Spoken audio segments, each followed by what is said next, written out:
Raia wa nchi ya Jamhuri ya Kidemokrasia ya Kongo, hapa namaanisha Kongo nyingine, sio Kongo DRC, wamepigiwa marufuku kuingia nchini Marekani chini ya amri mpya ya marufuku ya kusafiri iliyosainiwa na Rais Donald Trump mnamo mwezi Juni tarehe 4 mwaka 2025.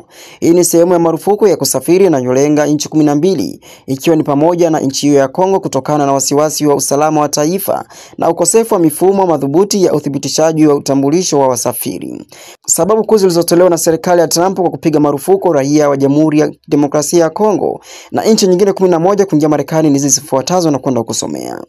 1. Wasiwasi wa usalama wa taifa. Serikali ya Trump imedai kuwa baadhi ya nchi ikiwemo Kongo hazina mifumo madhubuti ya kudhibitisha utambulisho wa wasafiri, jambo linaloifanya kuwa vigumu kwa Marekani kujua kama mtu huyo ni tishio au ni salama kwa taifa. Namba 2, ukosefu wa ushirikiano wa kiusalama. Marekani imesema baadhi ya nchi hazishirikiani vya kutosha katika kubadilishana taarifa kuhusu magaidi, wahalifu wa kimataifa au vitisho vya usalama, jambo ambalo linatia mashaka kuhusu dhamira ya nchi hizo kupambana na ugaidi. Namba 3, hatari ya uhamiaji usio wa kawaida.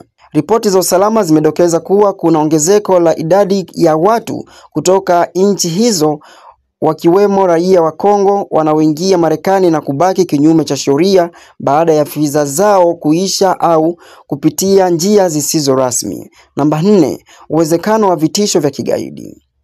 Ingawa hakuna ushahidi wa moja kwa moja unaonyesha kuwa Kongo ndiyo chanzo kikuu cha magaidi, serikali ya Trump imesema ukosefu wa udhibiti wa mifumo dhaifu ya pasipoti na uthibitisho wa uraia unaweza kurahisisha magaidi kutumia nchi hizo kama njia ya kuingia Marekani. Namba 5 na ya mwisho, agenda ya America First.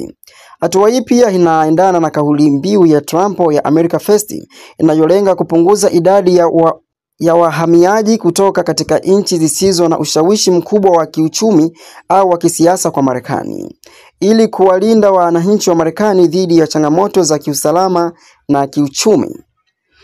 Marufuku hii mpya inatarajiwa kuanza kutekelezwa mnamo mwezi Juni tarehe 9 mwaka 2025. Hata hivyo, kuna baadhi ya misamaha kwa wakazi wa kudumu wa Marekani, wamiliki wa visa halali, wanariadha wanaoshiriki katika matukio makubwa ya michezo kama Kombe la Dunia na Olimpiki, na wale ambao kuingia kwao kunahitajika kwa maslahi ya taifa ya Marekani.